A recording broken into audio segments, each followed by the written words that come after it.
minutes for questions and answers. I'd like to throw there are roving mics in each of the halls, and I'd like to throw the topics to the floor that have been discussed this morning. Perhaps I can start off. I was very interested to see the talk by Sadhu Johnston about the refurbishment of existing buildings and the work that's going on the Sears Tower, which is one of the tallest buildings in the world. At a recent conference I attended, I saw refurbishments of buildings that had been completed less than 10 years ago, giving substantial energy savings across the world. And I wonder whether or not you see this trend as something that is going to be spreading around the world. Sadhu, would you answer that? Well, as I mentioned, we started to do this climate change analysis for the city of Chicago for the last year and a half, asking a lot of questions to understand what our emissions were, where they are coming from. And it immediately became clear to us that the existing buildings were a challenge that needed to be tackled. That we really had a handle on engaging the private sector to build new green buildings, but that we needed to find new models for retrofitting. And so we reached out to the two highest profile buildings for that reason, with the goal of ensuring we could develop tools, models, demonstration projects to engage other buildings in Chicago and hopefully around the world. And so that is our goal, and I think that's going to be an important part of our work as a design and construction community. Thank you. As I said before, there are roving mics down each of the aisles. Can you please identify yourself and then ask the question to the audience?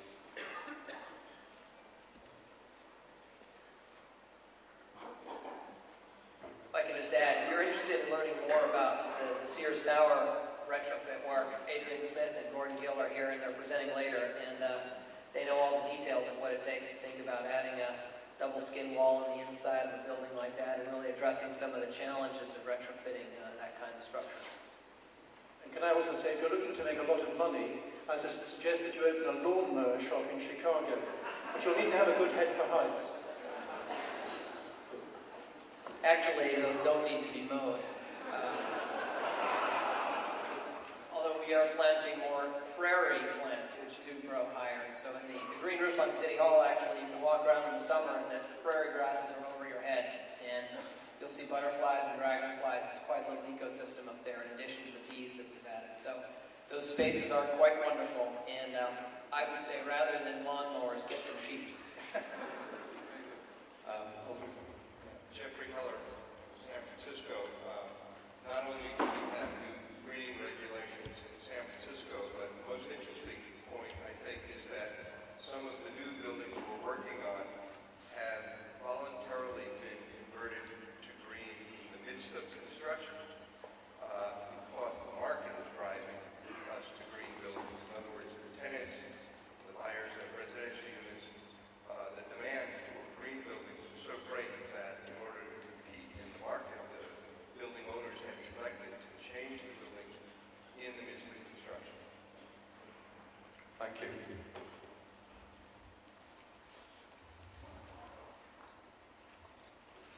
Perhaps another issue that we can briefly get comments on is the role of the car in the urban environment and how that's been dealt with in the different cities. I see under construction in Dubai we have both a lot of roads but also a lot of a new transit line. Perhaps we can talk about what the different cities are doing both to reduce congestion from car traffic as well as to increase public transportation. Would you like to answer that, sir? Yeah, it's true. We are having a problem with traffic in Dubai, and as the city is growing so fast, and as much as planning we are doing, we find ourselves much behind.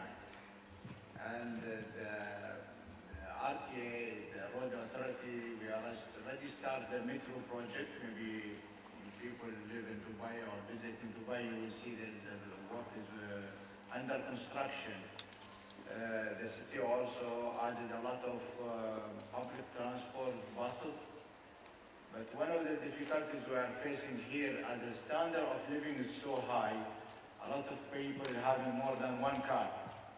And that's where is the problem. And we are supporting an idea is to reduce the number of cars. That's the solution. And it's not only the solution, we're going to keep building roads and bridges.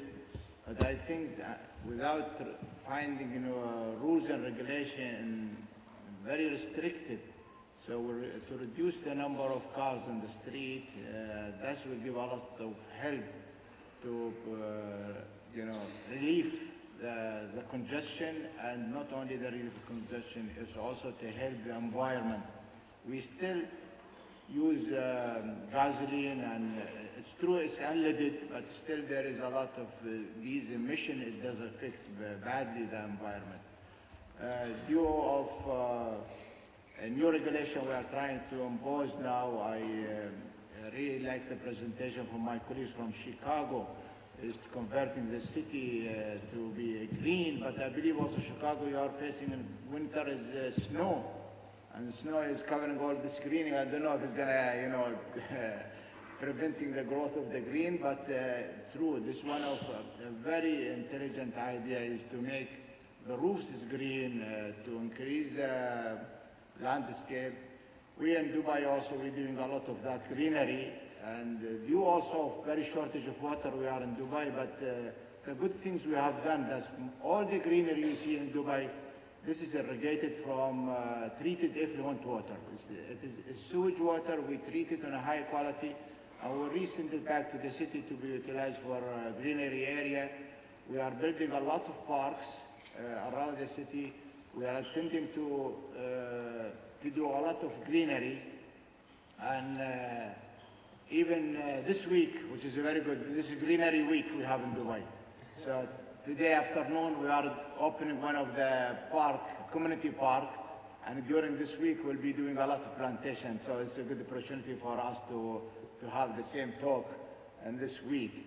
But for sure, the problem of cars, we are working hard to find a solution. Do you think you would ever consider congestion pricing in Dubai? Sorry? Congestion pricing, do you think that would be an option for Dubai?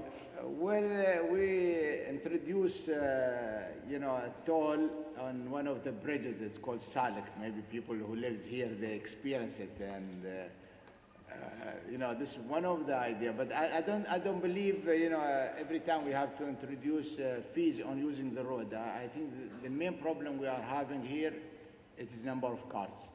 There's so many cars. We have so many dealers, and they are selling, a lot of cars, and people, maybe the prices of the cars is cheaper than any place in the world. The petrol is also cheaper compared by others. And it's a part of luxury. We believe it's part of luxury. So people, they love to have, 2, 3, 4 cars, some of them, Myself also in my home, I have 4 cars, so I'm making part of this problem. Your Excellency,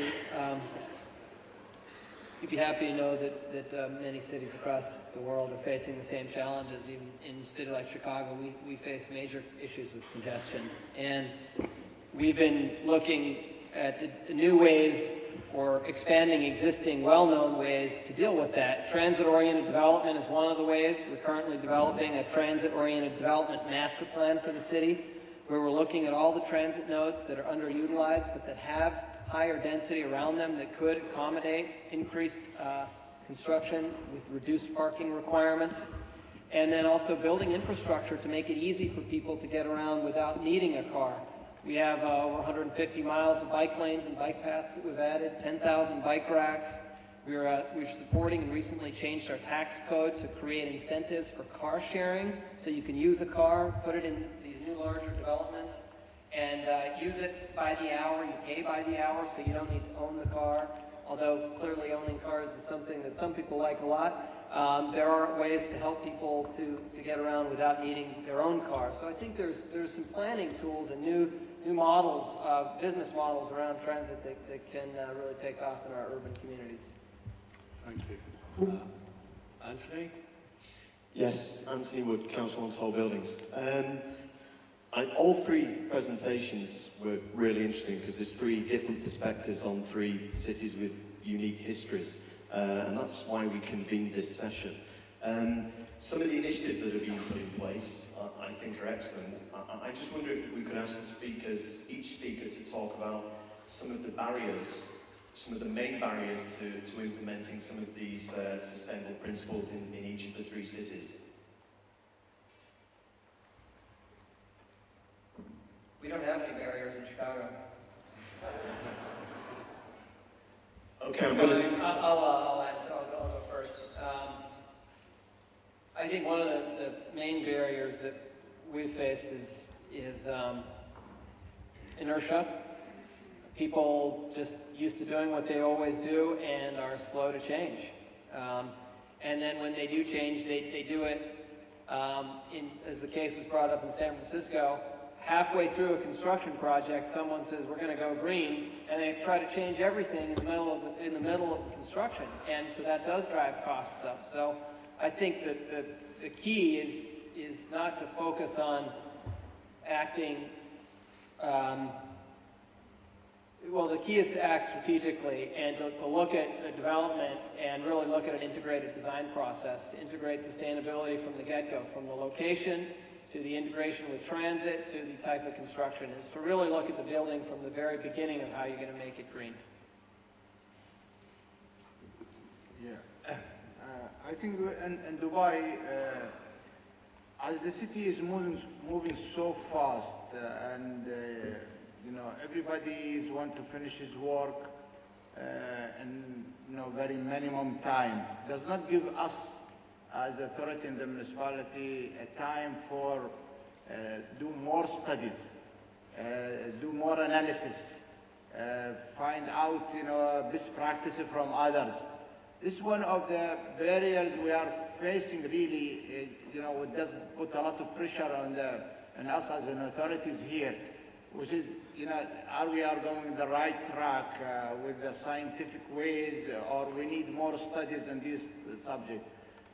This is costing us a lot of money because, sometimes we have to do, a very, many studies faster than should be, and we don't know does the result does give us an accurate or not accurate. But it's a challenge. It's a challenge. We have to face it, and we have to work on it, and we have to move in it. So at least a city like what's going on Dubai today, as we know, and maybe not going so much in others, but this one of the things we have to accept if we want to be moving that fast. I think one of the biggest barriers we perceive is that what we're all arguing for is using less. It doesn't matter whether there is global warming, it doesn't matter whether we are in an environmental crisis, half as much as the fact that energy is running out. And so whatever the issue, we have to use less energy. Now, using less is never popular. People don't like having less of anything once they've become used to a certain quantum of energy or money or whatever it might be. And so I think it's important that we also make saving energy fun.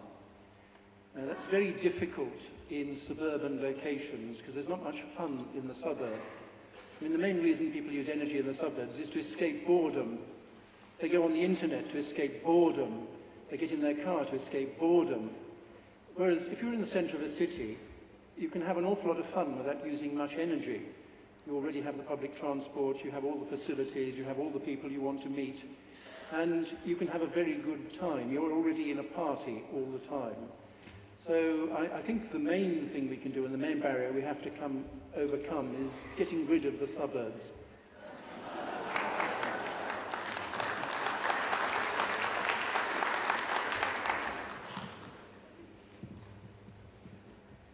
Okay, are there any more questions?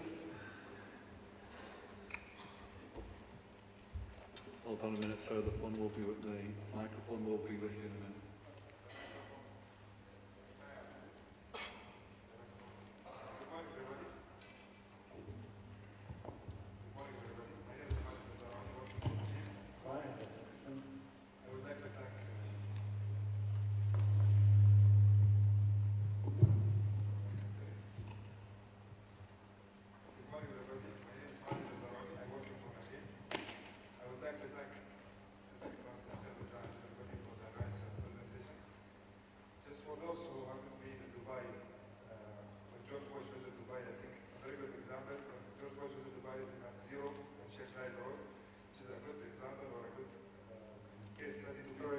Here, can somebody fix that microphone, please?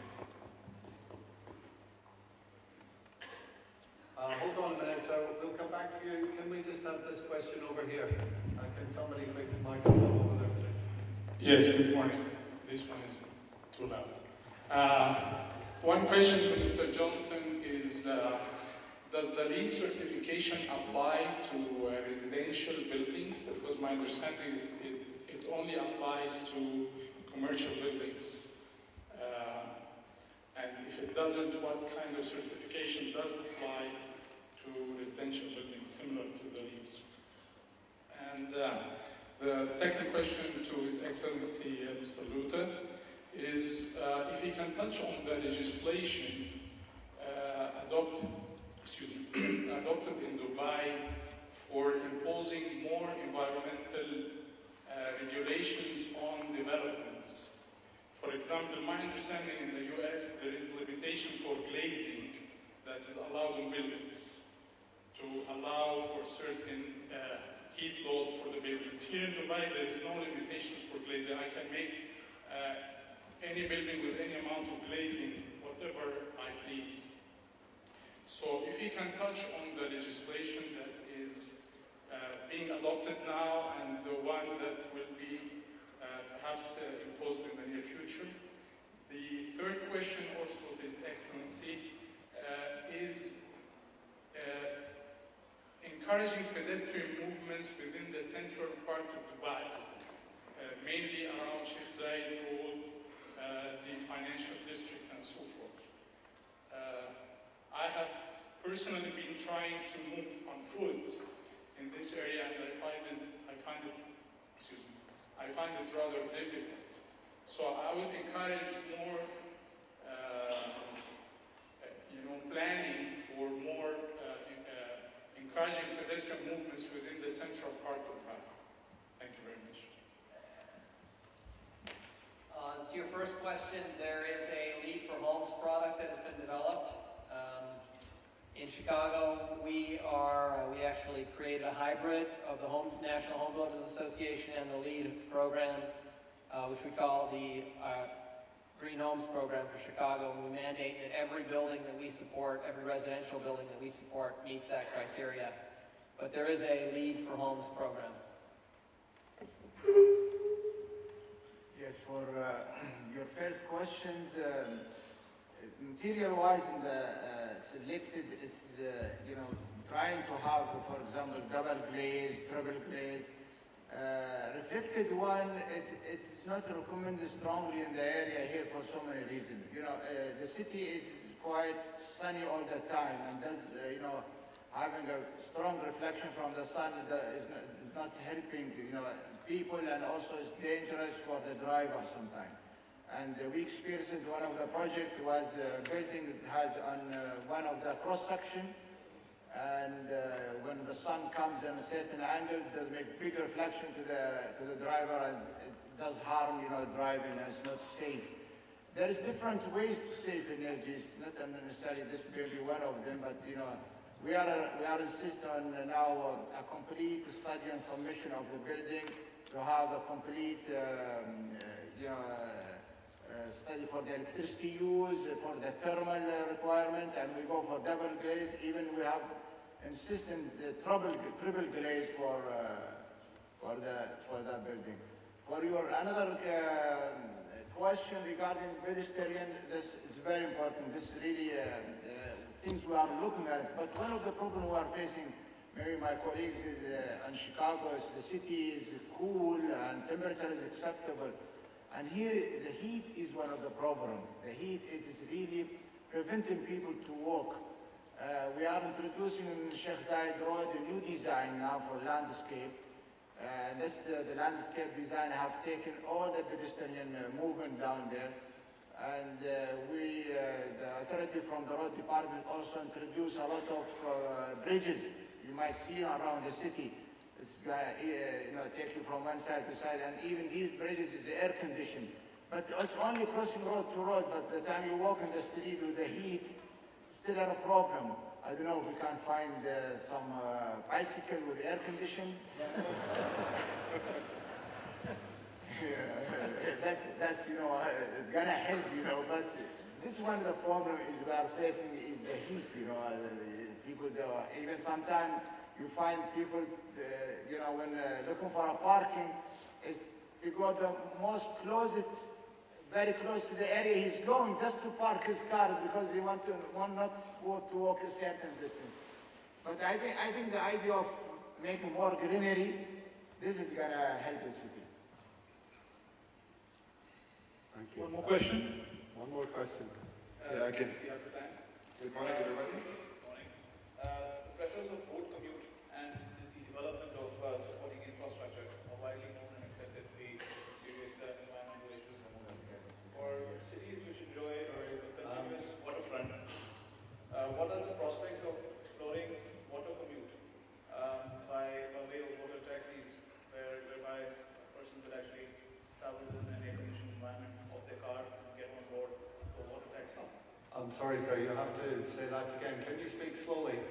The prospects of introducing a water commute as opposed to just building more roads. Oh, yes. Yes, I think I can take that one. Okay. Well, I understand the question to be about water taxis, about communication on water. Of course, with the way that Dubai is increasing the length of its coastline and its canals, maybe water travel would be one way of improving communications. Certainly in London we have river bus services which are introduced now on the Thames, very high-speed boats that are running between stops. The same is true in around Long Island in New York, and water transport can be very good. The problem, of course, is it uses a relatively high amount of energy, and it's quite labour-intensive in most cases. We find that on a tidal river like the Thames, you have to have two men operating each boat because of the need to get safety for people crossing to and from the land. In some parts of the world, it's possible to use a system that's computer-controlled, and I know in Vancouver, for instance, they have a computer-controlled ferry across the harbour.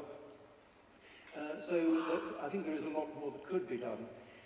It isn't cheap, and you need to be able to introduce enough boats at the outset for people to know that they will be able to arrive at a stop and find a vessel within a couple of minutes.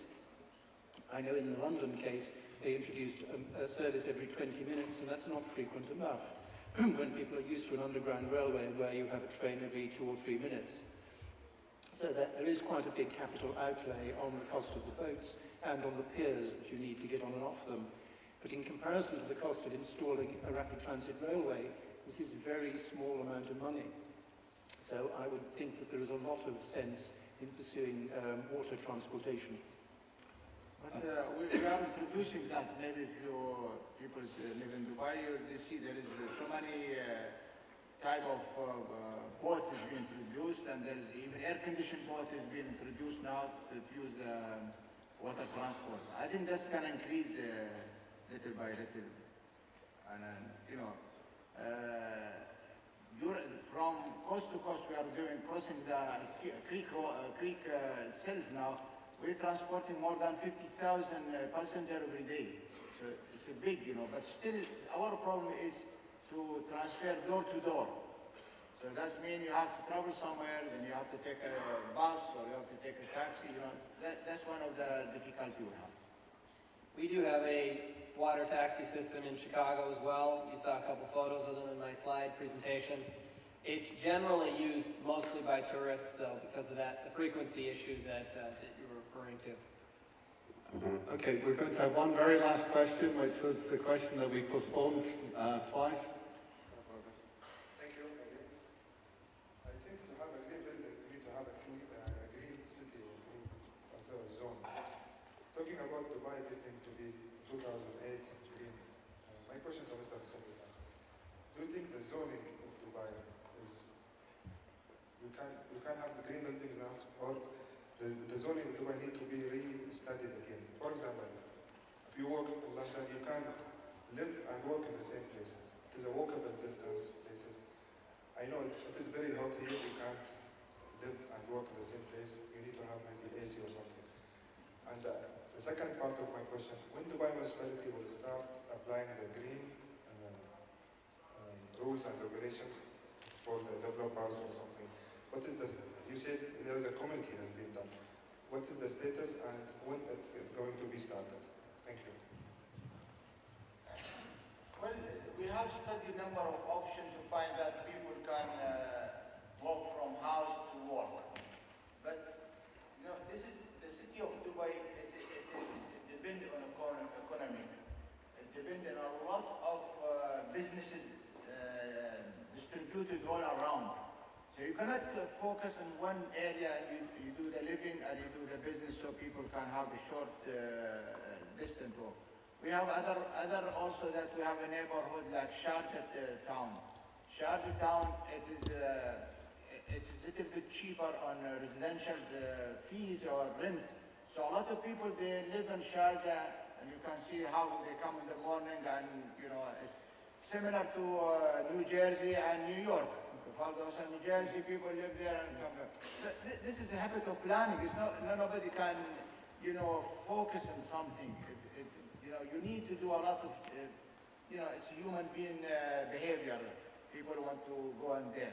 So the plan sometimes does help you in certain, and sometimes it is the existing and the movement and the philosophy of the business itself. You know, is it nowadays, for example, just giving an example, we have Jumeirah area. Jumeirah used to be a residential area.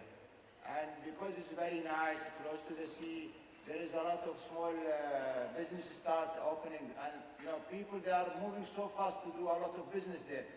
So, you know, it does change this one. For green energy, we already, decisions being taken.